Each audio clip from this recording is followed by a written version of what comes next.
Boa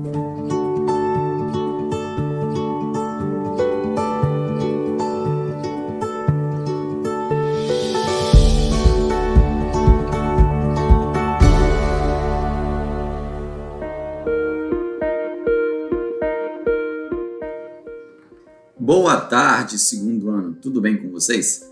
Aqui é o tio Guto. Nós vamos continuar agora com o assunto do audiovisual, tá certo? Vocês já ouviram falar em trilha sonora? Você já ouviu músicas em filmes, desenhos, vídeo no YouTube e sentiu suspense?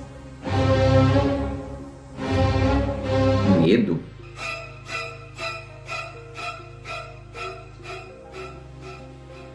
Ficou emocionado?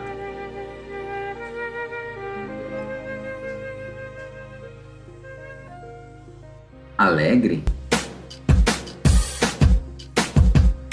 Ou sentiu que o romance estava no ar? Todos esses sons compõem a trilha sonora. Algumas músicas a gente só precisa ouvir e já sabe de qual é o filme.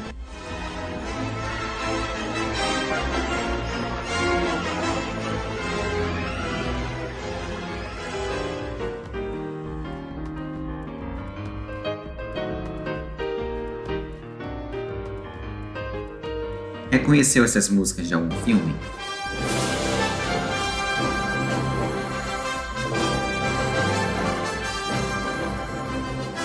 E se a gente fosse colocar as músicas das festas juninas em cenas? Vamos para a última atividade do dia? Eu vou tocar duas músicas e você vai escolher em qual cena essa música poderia ser tocada, tá certo? Vamos agora ouvir a música 1.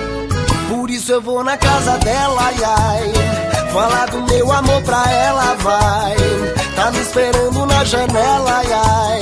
Essa música seria para uma cena de dor ou uma cena de paixão? Vou pra casa dela, falar do meu amor pra ela, vai. E a música 2? Mas aço preto, cego dos olhos, não vendo a luz, ai, canta de dor. Mas aço preto, cego dos olhos, não vendo a luz, ai, canta de dor. Pronto, faça a sua escolha e mande pra gente a sua atividade. É isso aí, pessoal.